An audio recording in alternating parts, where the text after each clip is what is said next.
हर हर महादेव। राधे राधे। नमस्कार दोस्तों सावन के इस पवित्र महीने में सोमवार के दिन चुपचाप शिवलिंग से उठा लाएं ये गुप्त वस्तु। भगवान भोलेनाथ की कृपा से आपके अपने जीवन के सभी कष्टों से मिल जाएगी मुक्ति। दोस्तों, आपके जीवन में सुख शांति और होगी धन की बरसात। बन जाओगे करोड़पति। शिव जी के आने का आगमन कड़कड़ में हो चुका है। दोस्तों, आपको बता दें, सावन का पवित्र महीना भगवान भोलेनाथ को समर्पित होता है। कहा जाता है, जो भी व्यक्ति इस महीने भगवान भोलेनाथ की पूजा सच्चे मन समर्पण विधि विधान से करता है, भगवान भोलेनाथ उसकी सभी मनोकामनाओं को पूरा कर देते हैं।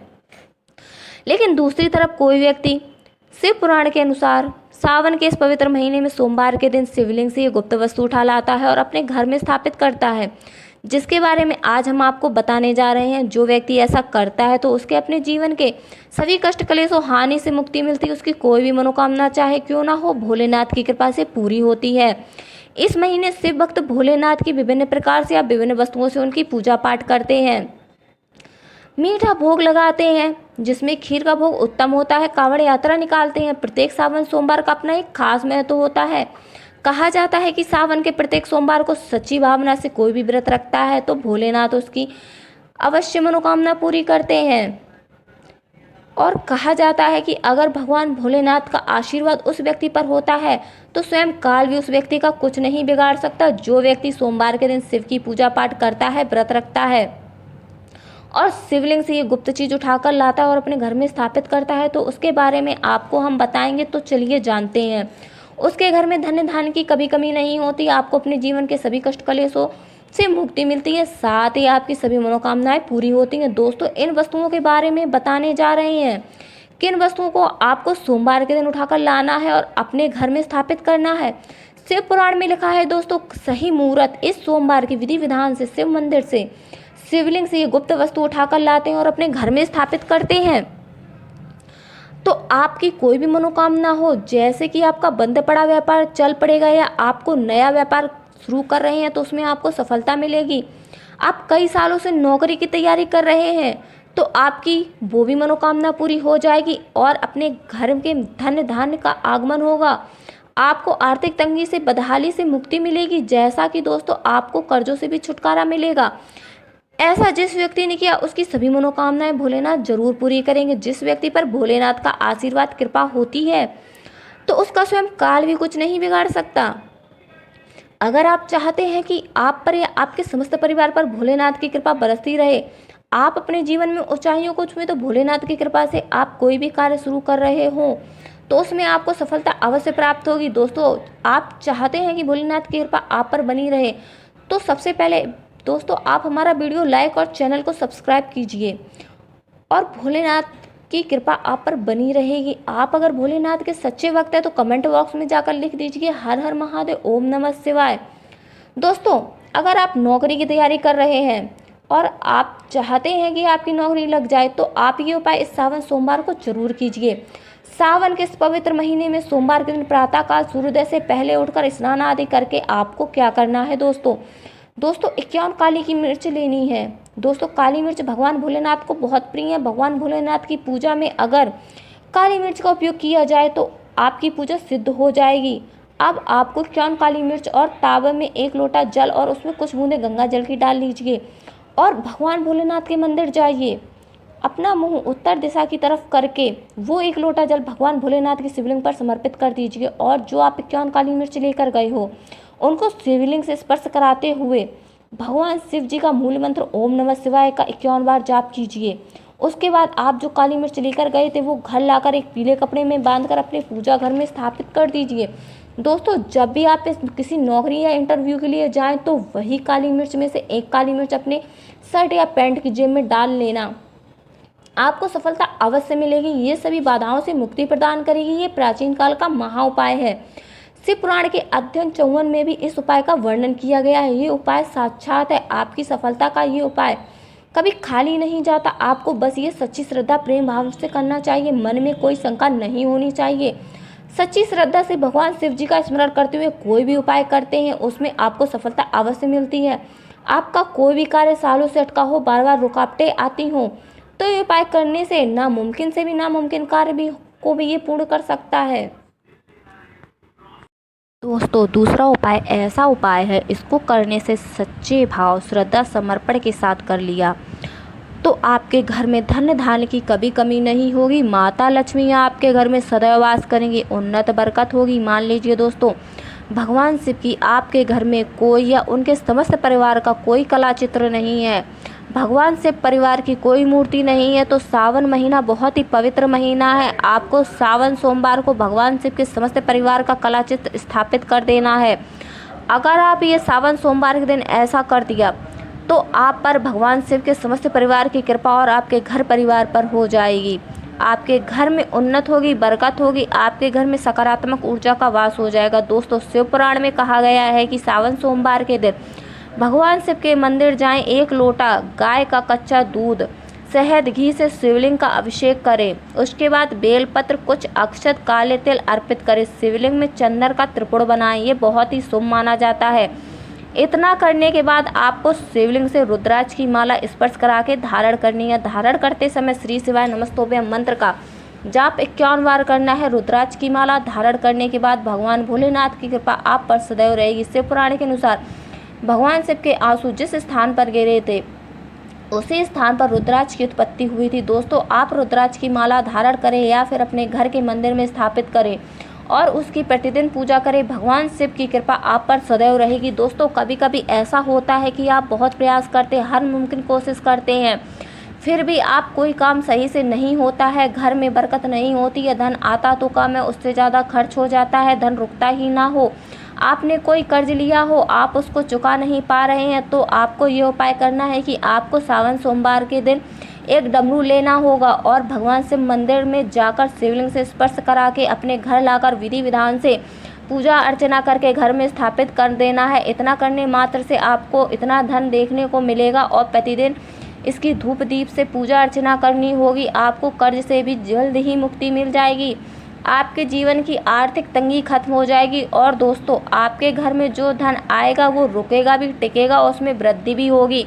दोस्तों मान लीजिए आपके जो गुप्त शत्रु हैं आपकी उन्नत बरकत को देखकर जलते हैं, ईर्ष्या करते हैं, आपको नुकसान पहुंचाना चाहते हैं, तो ये चाहते हैं कि आप अपने जीवन में कभी उन्नत ना कर पाए, आगे ना बढ़ पाए, कुछ ऐसे शत्रु हैं।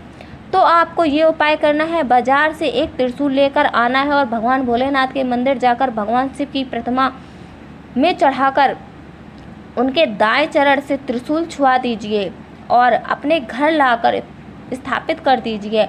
आपके कितने भी शत्रु क्यों ना हो सब नतमस्तक हो जाएंगे और आपका कुछ नहीं बिगाड़ पाएंगे। दोस्तों भगवान शिव की कृपा आप पर सदैव रहेगी। भगवान भोलेनाथ का आशीर्वाद जिसके सर पे होता है उसका कोई बुरा नहीं कर पाएगा। दोस्तों मान लीजिए आप अपने दुर्भाग्य से परेशान हैं, निराश हो गए हैं, अपने जीवन के चारों तरफ दुखों परेशानियों से घिरे हैं, कोई रास्ता नजर नहीं आ रहा है, तो आप सावन के पवित्र महीने में सोमवार के दिन आप 2 मोर पंख खरीद कर लाएं और अपने पूजा घर में, पूजा घर की किसी भी ग्रंथ में दबाकर रख दीजिए। कहा जाता है कि सावन के इस पवित्र महीने में सोमवार के दिन मोर पंख लाकर रखा जाए तो आपका दुर्भाग्य सौभाग्य में बदल जाएगा। ऐसा करने से आप अपने जीवन में उन्नत सफलता और ऊंचाइयों को छुएंगे। काल सर्प दोष अगर किसी व्यक्ति को लग जाता है, व्यक्ति का बुरा समय शुरू हो जाता है, नवग्रह खराब हो जाते हैं, शनि दोष लग जाता है और कर्ज बढ़ने लगता है, ये उपाय जरूर करें। दोस्तों दूबा घास गणेश जी को अर्पण करी जाती है, साथ ही भोलेनाथ पर भी अर्पण करी जाती है। भगवान शिव की कृपा आप पर बरसती है। भगवान गणेश समृद्धि से आपको परिपूर्ण कर देते हैं। पैसा, धन, दौलत, वैभव की कभी कमी नहीं होती है, गरीबी कोसों दूर भाग जाती है। दोस्तों जान लेते हैं सावन सोमवार के दिन व्रत में क्या खाना चाहिए, क्या नहीं खाना चाहिए।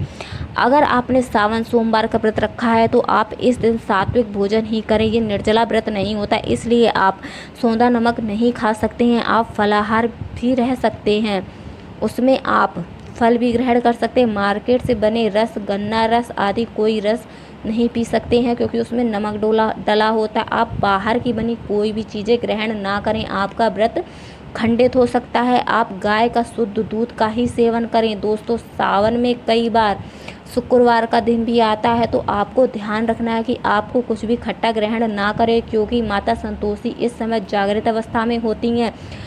भूल कर भी हमें खट्टे फल नहीं खाने चाहिए, नहीं तो वो रुष्ट हो जाएंगी। एक बार माता संतोषी रुष्ट हो गई तो आपको ज़िंदगी भर दुखों कष्टों को झेलना पड़ेगा। माता रानी बहुत भोली हैं। सावन पर शुक्रवार को आपको भूलकर खट्टा नहीं खाना चाहिए, उससे माता के क्रोध का सामना करना पड़ता है। सावन के महीने में आप चाय पी सकते हैं, पर नमक डालकर मत पीना, उससे आपके शरीर की हड्डियाँ गल जाती हैं। सावन के व्रत में आप दूध नहीं पीना चाहिए, इससे भगवान क्रोधित हो जाते हैं। सावन में हल्दी डालकर दूध कभी नहीं पीना चाहिए। सावन में आपने मीठा व्रत रखा है तो आप खीर, पराठा, पूड़ी, दही आदि खा सकते हैं। कट्टू के आटे की बनी चीज़ें भी खा सकते हैं। सावन में सोमवार व्रतधारी को मैदा, बेसन, आटा, सत्तू, अन्न और अनाज का सेवन नहीं करना चाहिए। इसके अलावा घर में किसी अन्य व्यक्ति को मांस, मदिरा, लहसुन, प्याज जैसी तामसी चीज़ों का सेवन नहीं करना चाहिए। वहीं व्रत रखने वाले व्यक्ति को किसी भी मसाले का सेवन नहीं करना चाहिए। वहीं पत्तेदार सब्जी, पालक, पत्ता गोभी, बथुआ जैसी सब्जी या साग सब्जी भूलकर नहीं खानी चाहिए। जो व्यक्ति सावन में बैगन खाता है उसे घोर पाप लगता है। इस कारण तो लोग द्वादशी और चतुर्दशी को बैगन नहीं खाते हैं। पत्तेदार सब्जी क्यों नहीं खाई जाती हैं, जानिए दोस्तों। सावन के महीने में कौन सी गलतियां नहीं करनी चाहिए। ये गलतियां पाप का भागीदार बनाती हैं, साथ ही साथ ऐसे व्यक्ति को मोक्ष की प्राप्ति नहीं होती है। सावन में सभी को जल्दी उठना चाहिए। हो सके तो पहला सावन स्नान जरूर करें। परिवार में कोई बीमार है तो उसके ऊपर गंगा जल छिड़क दे। सावन में किसी का भी अपमान ना करें, क्योंकि भगवान तो अपने भक्तों की परीक्षा लेने आते हैं। सावन में भगवान शिव जी की पूजा अर्चना सच्चे मन से करें, उनकी कृपा आप पर रहेगी। सावन सोमवार में भगवान शिव के मंदिर काले वस्त्र पहनकर कभी नहीं जाना चाहिए। सावन में लहसुन, प्याज नहीं खाना चाहिए। हो सके तो घर का कोई सदस्य ना खाए। सावन में बाल, नाखून नहीं कटवाने चाहिए और दाढ़ी भी नहीं बनवानी चाहिए। सावन में शरीर पर तेल भूल कर भी ना लगाएं। व्रत वाला तो इंसान कभी ना लगाए। माता पिता का सम्मान करना चाहिए, क्योंकि माता पार्वती जी और भोलेनाथ दोनों ही माता पिता के स्वरूप हैं। हमें उनका अपमान नहीं करना चाहिए। माता पिता में दोनों का वास होता है। सावन में देवी देवता से जुड़ी कोई भी वस्तु उपहार में किसी को नहीं देनी चाहिए, नहीं तो भगवान की कृपा आप पर नहीं होगी। क्या आप जानते हैं सावन में शिवलिंग पर कौन सी वस्तुएं नहीं चढ़ानी चाहिए। शिव पुराण के अनुसार सावन में भगवान शिव पर तुलसी, हल्दी, सिंदूर सहित 6 वस्तुएं नहीं चढ़ानी चाहिए। पौराणिक कथाओं के अनुसार केतकी ने ब्रह्मा जी के झूठ में उनका साथ दिया था, जिससे कुपित होकर भगवान शिव ने केतकी को श्राप दिया था, जिससे शिव पूजा शिवलिंग पर केतकी के फूलों को चढ़ाना वर्जित माना गया है। वहीं नारियल का पानी भी शिवलिंग पर अर्पित नहीं करना चाहिए। शंख से भोलेनाथ को जल अर्पित नहीं करना चाहिए। शास्त्रों के अनुसार सुबह 5 बजे से लेकर सुबह 11 बजे तक जल चढ़ाना बहुत ही शुभ माना गया है। कभी भी शाम के समय शिवलिंग पर जल नहीं चढ़ाना चाहिए। शास्त्रों के अनुसार शिवलिंग पर काली मिर्च चढ़ाने से रोगों का नाश होता है। इसके साथ ही सुख समृद्धि की प्राप्ति होती। घर में अंगूठे के बड़े आकार के शिवलिंग नहीं रखने चाहिए और शिवलिंग पर जल धारा होनी चाहिए। भूल से भी टूटे अक्षत अर्पित नहीं करने चाहिए। शिवलिंग में कटे फटे बेलपत्र नहीं चढ़ाने चाहिए। बेलपत्र साबुत होने चाहिए। बेलपत्र भले ही 6 महीने पुराने क्यों ना हो, लेकिन हमें कटे फटे बेलपत्र नहीं चढ़ाने चाहिए। 6 महीने पुराने बेलपत्र भी शुभ माने जाते हैं। सच्चे मन से बेलपत्र चढ़ाने से सभी मनोकामनाएं पूरी होती हैं। दूध में कभी पानी मिलाकर शिवलिंग पर नहीं चढ़ाना चाहिए। भले ही हम 1 बूंद अर्पित करें, पर शुद्ध दूध अर्पित करें और अपने मन में शुद्ध होना चाहिए। आपका मन में कोई भी क्रूर विचार नहीं होने चाहिए, ना ही किसी से ईर्ष्या होनी चाहिए। शास्त्रों में लिखा है पीतल के लोटे से दूध चढ़ाना बहुत ही शुभ माना गया है। धार्मिक कर्म कांडों में पीतल के बर्तनों का विशेष महत्व बताया गया है। विवाह आदि कार्यों में पीतल के बर्तनों का उपयोग किया जाता है। आपको बता दें कि सोमवार को पीतल के कलश से दूध शिवलिंग पर अर्पित करना बहुत शुभ माना गया है, इसलिए स्टील, प्लास्टिक के बर्तनों का उपयोग भूलकर भी ना करें। शिवलिंग पर जल चढ़ाते समय वो जल आपके पैरों में ना आए, ध्यान रखना चाहिए, अशुभ माना जाता है। जलधारी को कभी लांघना नहीं चाहिए, उसे हम जल लहरी भी कहते हैं। सावन में जल अपने घर से लेकर जाना चाहिए, मंदिर का ही मंदिर में लेकर नहीं अर्पित करना चाहिए। इससे आपका भाग्य खराब हो सकता है।